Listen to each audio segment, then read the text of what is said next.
बच्चों, आज की इस वीडियो में आपका बहुत बहुत स्वागत है। मैं आपको आज पाठ 10 लाख का घर पढ़ा रही हूँ। इसके पहले मैंने आपको द्रोणाचार्य की कहानी सुनाई थी कि पांचाल नरेश द्रुपद से द्रोणाचार्य का बैर कैसे हुआ और कैसे उन्हें वादा किया था कि जब वो राजा हो जाएंगे तो उन्हें आधा राज दे देंगे।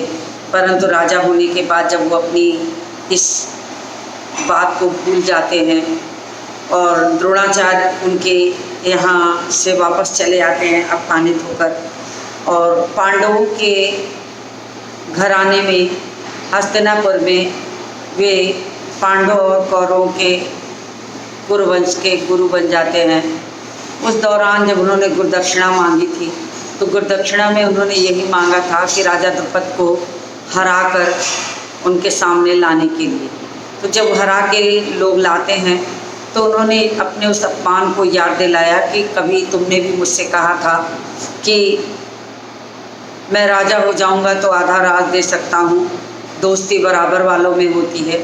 अब मैं आधा राज तुम्हें देखकर दे देता हूँ और अपनी उस बात को कि दोस्ती बराबर वालों में होती है, ये तुम्हें याद दिलाते हुए उन्होंने राजा द्रुपद को छोड़ दिया।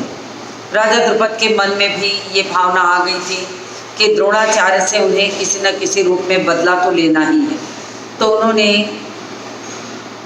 अपने मन में ठान रखा था, और जब उन्हें धृष्टद्युम्न नामक बालक पैदा हुआ और द्रौपदी नाम की कन्या पैदा हुई तो उन्होंने द्रौपदी का विवाह अर्जुन से कर और धृष्टद्युम्न को महाभारत के युद्ध में द्रोणाचार्य की हत्या का कारण बनते हैं। तो वो प्रतिज्ञा उनकी उस समय जाकर पूरी होती है। तो ऐसा यहाँ पर जो उन्होंने दिखाने की कोशिश की है, उसकी कहानी आगे बढ़ती है। लाख के घर के तरफ हम बढ़ते हैं। द्रोणाचार्य की कहानी हम आपको पढ़ा चुके हैं। तो भीमसेन का शरीर बल और अर्जुन का युद्ध कौशल देखकर दुर्योधन को हमेशा से जलन होती थी, दिन प्रतिदिन बढ़ती जा रही थी। ऐसे उपाय सोचने लगा कि जिससे पांडवों का नाश हो सके। अब उसके मन में बस दुर्योधन की एक ही बात थी कि कैसे पांडवों का नाश किया जा सके। तो उपाय सोचने लगा जिससे पांडवों का नाश हो सके। इस कुमंत्रणा में उसका मामा शकुनी और कर्ण उसके सलाहकार बने। बूढ़े धृतराष्ट्र बुद्धिमान थे, अपने भतीजों से उनका बहुत स्नेह भी था, परंतु पुत्रों से भी उनका मोह कम नहीं था। पुत्रों को भी वो बहुत मोह करते थे। पुत्र मोह में पड़कर अनिश्चय की स्थिति में पड़ जाते हैं कि वे क्या करें, कैसे करें, पर वह किसी बात पर स्थिर नहीं रह सकते थे। उनके समझ में नहीं आ रहा था कि अपने बेटे पर अंकुश रखने की शक्ति उनमें है भी कि नहीं। उन्हें ये लगता था वो अपने बेटे को अंकुश में रखने की शक्ति उनमें नहीं है। इस कारण ये जानते हुए कि दुर्योधन गलत रास्ते पे चल रहा है, कुराह पर जा रहा है, उन्होंने तब भी उसका साथ दिया। इधर पांडवों की लोकप्रियता दिनों दिन बढ़ती जा रही थी। दुर्योधन को ये बात बहुत खलती थी कि पांडवों की जो लोकप्रियता है वो दिनों दिन बढ़ती जा रही है। चौराहों और सभा समाजों में भी लोग राजगद्दी पर बैठने योग्य युधिष्ठिर को कहने लगे कि युधिष्ठिर ही राजगद्दी पर बैठने योग्य हैं। वे कहते थे धृतराष्ट्र तो जन्म से अंधे हैं, इस कारण उनके छोटे भाई पांडु ही सिंहासन पर बैठे थे। जन्मांध होने के कारण राजा पांडु को बनाया गया था, परंतु उनकी भी अकाल मृत्यु हो गई थी। पांडवों के बालक होने के समय कुछ समय तक धृतराष्ट्र ने राजकाज संभाला। अब युधिष्ठिर बड़े हो गए हैं तो लोगों को ये लगने लगा कि युधिष्ठिर को राजकाज संभालने के लिए धृतराष्ट्र को स्वतः राज्य दे देना चाहिए। राज्य अपने अधीन रखने का उनके पास अब कोई अधिकार नहीं है, क्योंकि वे नहीं देख सकते और पांडु पुत्र जो हैं वो बड़े हो गए हैं। पितामह भीष्म का तो कर्तव्य है कि वह धृतराष्ट्र से राज्य का भार युधिष्ठिर को दिला दें। लोगों को राजसभाओं में अब ये लगने लगा, हस्तिनापुर की प्रजा को ये लगने लगा कि धृतराष्ट्र को युधिष्ठिर को राजकाज दिलाने के लिए अब ये जिम्मेदारी जो है पितामह भीष्म की होनी चाहिए कि वो उन्हें दिला दे। न्यायपूर्वक व्यवहार के हिसाब से देखा जाए तो राजा पांडु के पुत्रों को मिलना चाहिए। जो जो पांडु की लोकप्रियता दिखाई देती थी, दुर्योधन की ईर्ष्या उतनी अधिक बढ़ती चली जाती थी, उतना अधिक उसको क्रोध आता था। धीरे धीरे वो कुढ़ने लगा। एक दिन धृतराष्ट्र को अकेले में जब पाया तो दुर्योधन बोला, पिताजी पूर्वासी तरह तरह की बात कर रहे हैं। मतलब उसने अकेले में पाया तो अपने दिल की बात अपने पिता से कहा कि पिताजी नगरवासी तो तरह तरह की बातें कर रहे हैं, वो चाहते हैं कि ये राज्य युधिष्ठिर को मिल जाए। जन्म से दिखाई न देने के कारण आप बड़े होते हुए भी राज्य से वंचित हैं, रह गए। राजसत्ता आपके छोटे भाई के हाथ चली गई, राजा पांडु को मिल गई।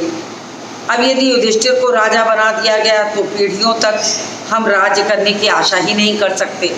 ये बात मौका पाकर दुर्योधन ने धृतराष्ट्र से कहा, पिताजी हमसे तो यह अपमान अब नहीं सहा जाता। उसने ये बताया, अपने पिता से ये कहा कि अब हम ये अपमान नहीं सह सकते।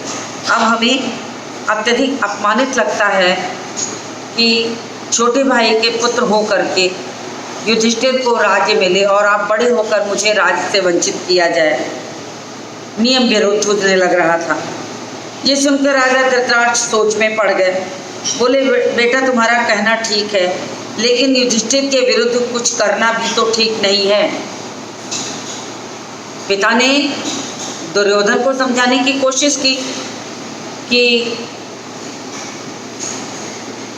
किसी भी तरह युधिष्ठिर के खिलाफ कोई कुचक्र चलना उचित नहीं है, ये सही नहीं है। तुम्हारा कहना सही है कि हम वर्षों तक राज्य से वंचित रह जाएंगे, परंतु युधिष्ठिर धर्मानुसार चलते हैं और अगर धर्मानुसार चलते हैं तो राज का भार भी वही संभाल सकते हैं और सबका स्नेह भी उनके ऊपर है।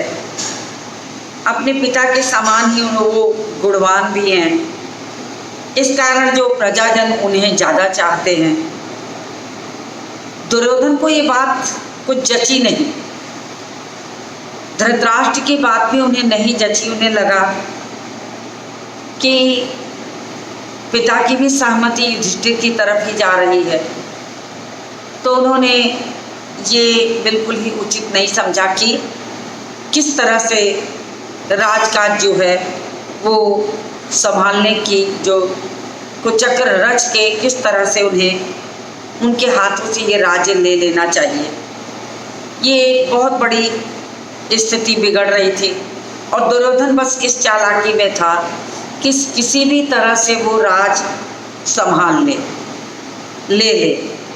तो उसने पिता को समझाने की बहुत कोशिश की। उसे ये लग रहा था कि पिता उसकी ये बात मान जाएंगे और हर तरह से उन्हें समझाने के लिए उसे ये लगा कि कहना भी उचित है। धृतराष्ट्र बुद्धिमान थे, लेकिन पुत्रमोह उन्हें जकड़े हुए था। पुत्रमोह के कारण वे अपनी इस बात को छोड़ नहीं पा रहे थे कि वो अपना राज्य कैसे युधिष्ठिर के हाथों सौंपे और अपने बेटे दुर्योधन को नाराज करें। तो उन्हें थोड़ा इस बात का कष्ट भी था, लेकिन युधिष्ठिर की लोकप्रियता जग जाहिर थी। उन्हें पता था कि जनता युधिष्ठिर को ज़्यादा पसंद करती है क्योंकि वो अपने पिता की तरह न्यायप्रिय हैं। अब जनता को ये लगने लगा कि पितामह भीष्म को युधिष्ठिर को सही राय देकर, धृतराष्ट्र को सही राय देकर युधिष्ठिर के लिए राज सिंहासन की व्यवस्था करनी चाहिए। दुर्योधन को तो ये बात जच नहीं रही थी और उन्हें सलाह देने वाले उनके मामा शकुनी और उनके मित्र कर्ण इस बात पर बिल्कुल सहमत नहीं थे कि किस तरह से इस बात को माना जाए। दुर्योधन की चाल थी कि बस वो किसी तरीके से राज्य को ले सके, तो ये उसके लिए बहुत बड़ी स्थिति खराब थी। तो ये सुनकर राजा धृतराष्ट्र सोच में पड़ गए।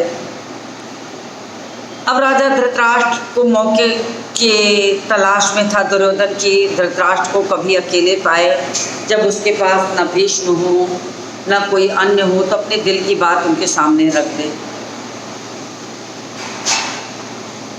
उसके मन में एक चाल थी, जिस चाल के चलते वो चाहता था कि बस किसी भी तरीके से पांडवों का अगर नाश कर दिया जाए तो ये पूरा पांडव मतलब राजा पांडु के पुत्रों का अगर नाश कर दिया जाए तो ये पूरा राज्य संभाला जा सकता है, और इसके लिए उसे कोई ना कोई रास्ता अपनाने की आवश्यकता है कि वो कैसे अपनाए। युधिष्ठिर धर्मराज भी थे, क्योंकि उन्होंने धर्म के अनुसार चलना सीखा था। समान प्रजा को प्यार देते थे, प्रजा को स्नेह देते थे, पिता के समान गुणवान थे। तो सब कुछ उनके अंदर होने पे सारी प्रजा भी इसी बात को चाहती थी कि वो राजा बने। दुर्योधन को भी ये बहुत अपमानजनक लगता था कि लोग धृतराष्ट्र को जन्मांध जान करके उसके पुत्र को भी राजा नहीं होने देना चाहते। अब ये सुनकर दुर्योधन बोला, पिताजी आपको कुछ नहीं करना, सिर्फ पांडवों को किसी न किसी बहाने वारणावत के मेले में भेज दीजिए। मैं आपको विश्वास दिलाता हूँ कि इतनी सी बात से हमारा कुछ भी बिगाड़ नहीं होगा। अब दुर्योधन ने पिता को सलाह दी। सलाह देते हुए कहा कि आप कोई ऐसा उपाय करिए कि पांडवों को वारणावत का मेला देखने भेज दीजिए, बाकी जो करना वो मैं करूँगा। तो उसने बहुत हिम्मत से, बहुत अधिकार से ये बात कहा कि वारणावत भेजने की व्यवस्था करिए, बाकी जिम्मेदारी मेरी है। अब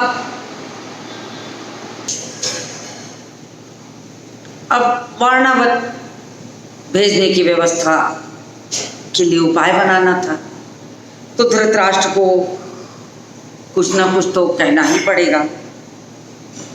इस बीच अपने पिता पर और अधिक दबाव डालने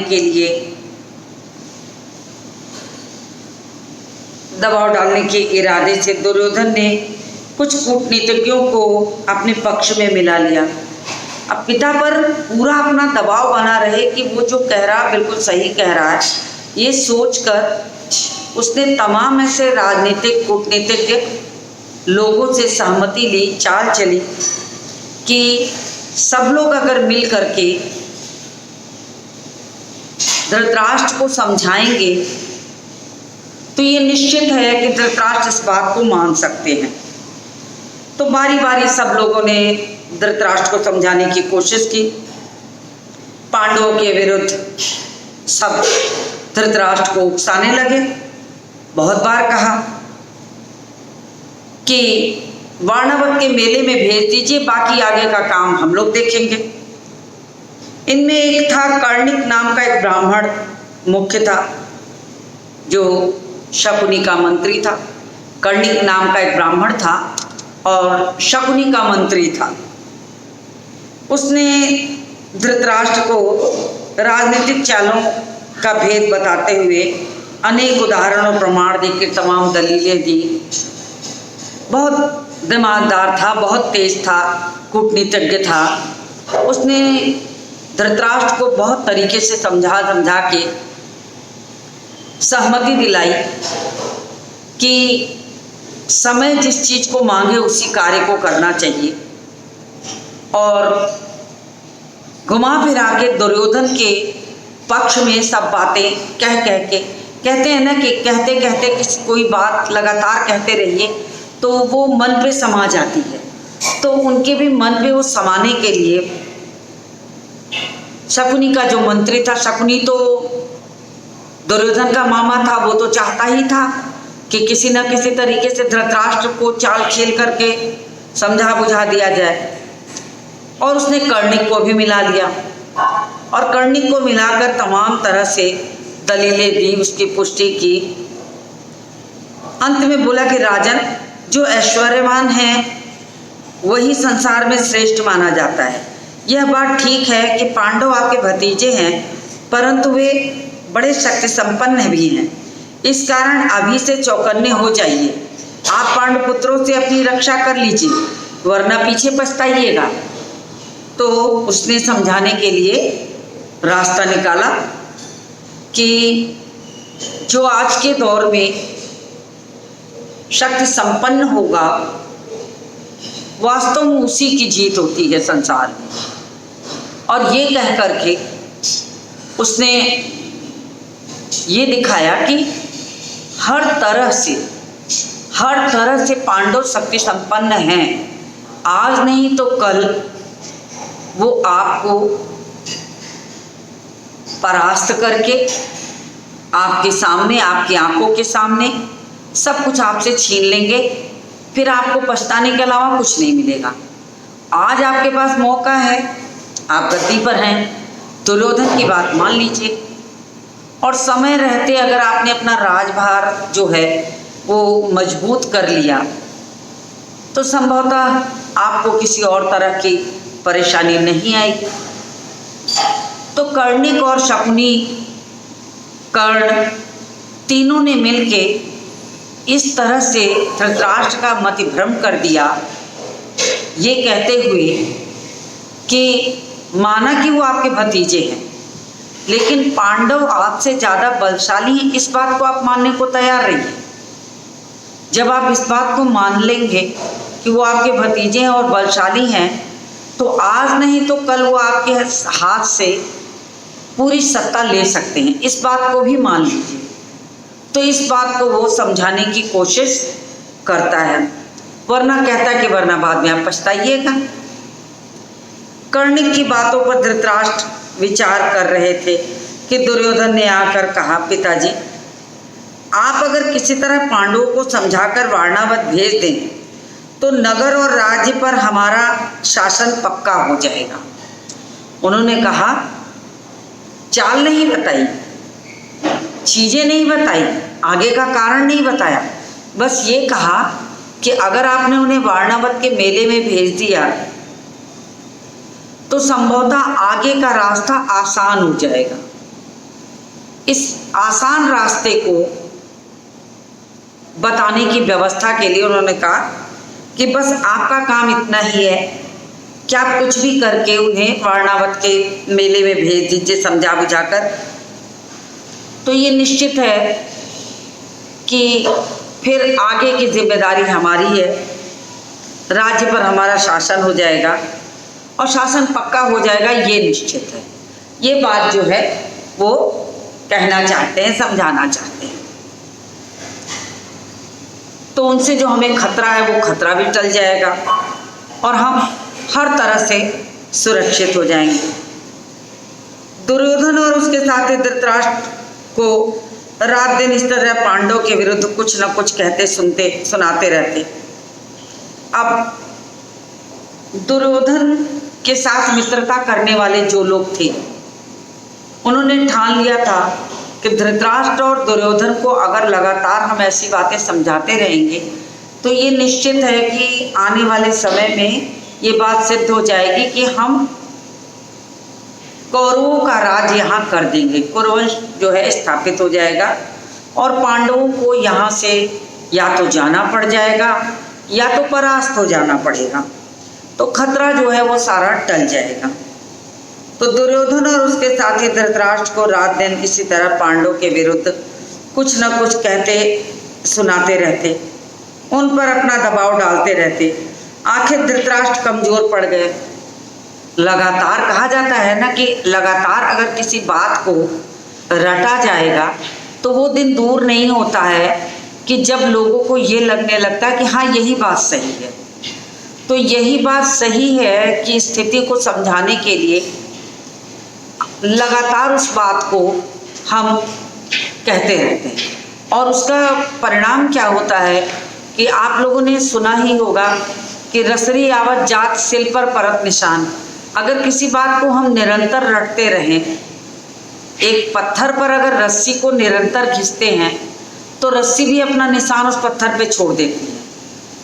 तो ये बात तो एकदम प्रमाणित हो चुकी है कि अगर हम लगातार इस बात को कहेंगे तो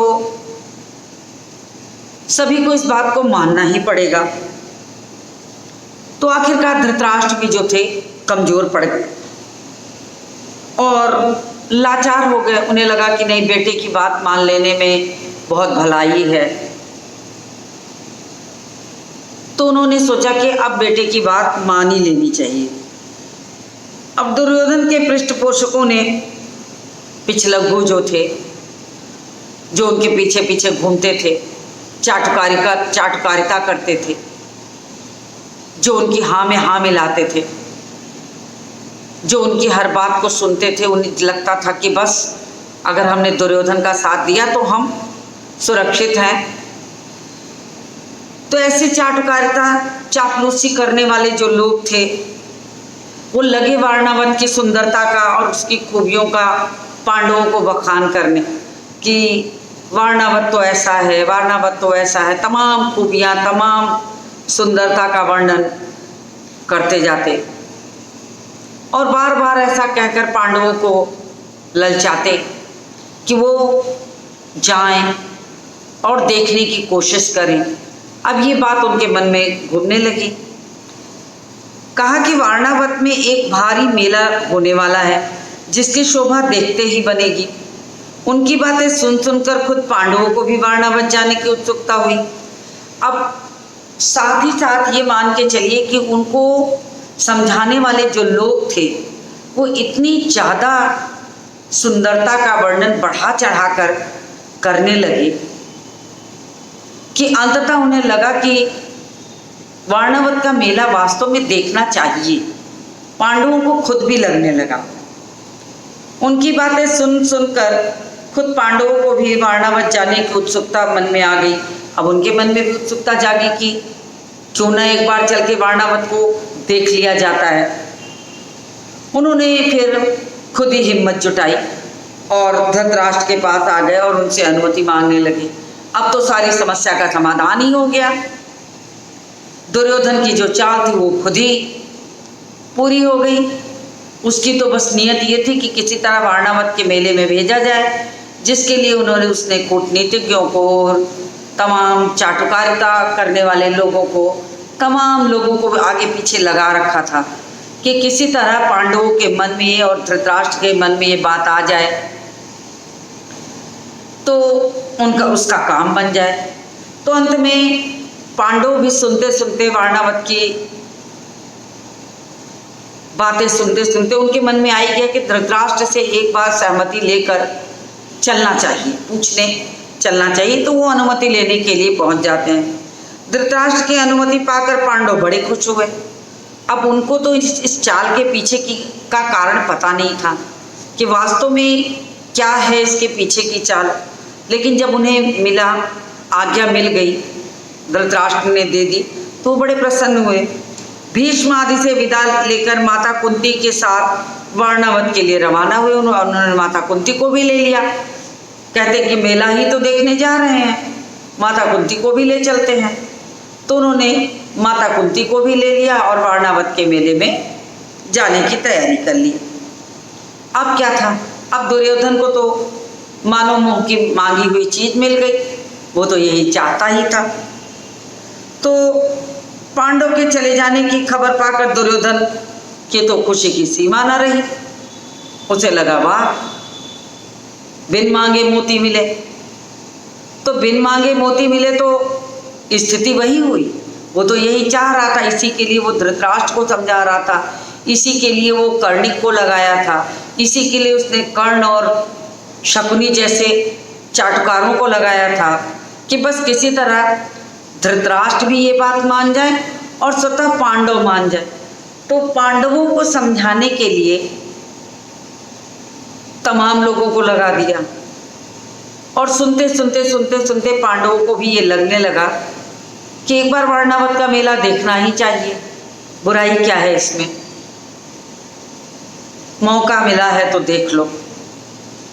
तो उसकी खुशी की सीमा न रही। अब क्या, वह अपने दोनों साथियों कर्ण और शकुनी के साथ बैठकर पांडवों तथा कुंती का काम तमाम करने की तमाम योजना बनाने लगा। अब उसने सोचा कि जब ये वारणावत के मेले में चले ही गए हैं तो क्यों ना ऐसा कुछ किया जाए कि सांप भी मर जाए और लाठी भी न टूटे, कि मतलब पांडव सारे खत्म भी हो जाएं और दुर्योधन के ऊपर कोई दोषारोपण भी ना करे, धृतराष्ट्र के ऊपर कोई आंच भी ना आए। तो कितने योजनाबद्ध तरीके से उन्होंने वारणावत के मेले तक कुंती सहित 5 पांडुपुत्रों को वारणावत के मेले में तो भेज दिया और स्वयं कर्ण और शकुनी को लेकर विचार मग्न हो गए कि क्या करें कि रास्ते का कांटा निकल जाए। अब काम तमाम करने की योजनाएं बनाने लगे वो। उसने अपने मंत्री पुरोचन को बुलाकर गुप्त रूप से सलाह दी और एक योजना बनाई। अब उन्होंने पुरोचन को भी मिला लिया अपने में। अब पुरोचन जो था गुप्त मार्ग बनाने का बहुत बड़ा कलाकार था। उन्होंने पुरोचन को मिलाया और मिला करके सलाह दी। अपने मंत्री पुरोचन को बुलाकर गुप्त रूप से सलाह दी और एक योजना बनाई। पुरोचन ने सारा काम पूर्ण सफलता के साथ पूरा करने का वचन दिया और वारणावत के लिए रवाना हो गया। उसने कहा ठीक है, ये तो बहुत अच्छी बात है। तो वो वारणावत जाने की तैयारी करने लगा। वो सोचा कि जब तक पांडव और कुंती पहुँचे उससे पहले वो वारणावत पहुँच जाए और वहाँ पहुँच करके वो ऐसा कुछ रास्ता निकाले कि रास्ते का कांटा ही साफ हो जाए। तो पूरा वचन दिया और तुरंत वारणावत के लिए रवाना हो गया। एक शीघ्रगामी रथ पर बैठकर पुरोचन पांडवों से बहुत पहले वारणावत जा पहुंचा और धीरे धीरे वो क्या किया कि उसने रास्ता निकाला और एक शीघ्रगामी रथ लिया। उस जमाने में ऐसे ऐसे तमाम चीज़ें होती थी जिसमें कि ये सोचा जाए कि हवा में उड़ने वाला रथ, शीघ्रगामी रथ, उसकी भी एक गति तय कर दो और वो उससे पहले पहुंच जाए। तो उसके दिमाग में आया कि किसी भी तरीके से ऐसा कुछ किया जाए कि पांडवों के पहुंचने के पहले ही वारणावत पहुंच करके एक योजनाबद्ध तरीके से कार्य को किया जाए। तो योजना बना करके उसने एक शीघ्रगामी रथ ले लिया और रथ ले करके वो निकल पड़ा कि अब उसे कुछ न कुछ करना है। अब योजना तो बड़ी भयानक बनी थी। ऐसी योजना बनाई गई थी कि सांप मर जाए, लाठी भी न टूटे, पांडव रास्ते से निकल भी जाएं, कांटा भी निकल जाए और किसी को पता भी न चले कि क्या हो गया, पांडव कहाँ चले गए, पांडु पुत्रों का पता भी ना चले। तो ये सारी चीज़ें जो हैं वो हो गई। तो उन्होंने पुरोचन को वहाँ पहुँच कर पुरोचन ने पांडवों को ठहरने के लिए एक अच्छा सा महल बनाया। और महल किस चीज़ का बना था? सन, घी, मोम, तेल, लाख, चर्बी, जल्दी जल्दी आग पकड़ने वाली जो चीज़ें होती हैं, लाख, इन सब चीज़ों को लेकर के उसने एक सुंदर सा भवन निर्माण किया। और इस बीच पांडव वहाँ जल्दी पहुँच गए। तो कुछ समय उनके ठहरने के लिए एक अलग से स्थान दिया, प्रबंध किया पुरोचन ने कि आप लोग तब तक यहाँ ठहरें। और योजनाबद्ध तरीके से उसने बहुत आसानी से उन्होंने वहाँ पर दुर्योधन की जो योजना थी उसे कुछ दिन पांडवों को वहाँ ठहराया। फिर उसने आराम से लाख का एक भवन तैयार किया। जब लाख का भवन तैयार हो गया, अच्छी तरह बन गया, सन, घी, मोम, चर्बी, लाख आदि से तैयार हो गया, तो बड़े निशंक रूप से उसने उन्हें आमंत्रण दिया कि अब पांडवों को इसमें रखा जाए। और योजना बनाई कि जब पांडव लाख के घर में रहने लगेंगे और बिल्कुल निश्चिंत हो जाएंगे तो इस लाख के घर में ही आग लगा दी जाएगी और लाख के घर में ही आग लगा करके इनको रास्ते से हटा दिया जाएगा। तो कौरवों पर दोष भी नहीं आएगा और रास्ते का कांटा भी निकल जाएगा, सांप भी मर जाएगा, लाठी भी नहीं टूटेगी। कोई किसी को ये भी नहीं कहेगा कि दुर्योधन के ऊपर आंच आएगी कि पांडवों को वारणावत भेज के मेले में मरवा दिया। ये होगा कि भाई मेले में आग लग गई, महल में आग लग गई और वो मारे गए। लेकिन पुरोचन ने जो महल तैयार किया था वो महल तो ऐसी चीज़ों का था कि जिसको देखते आँच छूते ही पकड़ ले। तो बड़े आराम से उसने सारी तैयारियां जो थी वो कर ली और उसी में ठहरने का जो था इंतजाम कर दिया। तो लाख के घर के निर्माण तो कर दिया पुरोचन ने और वहाँ पहुंचकर वारणावत के मेले में उन्हें वहाँ रख दिया।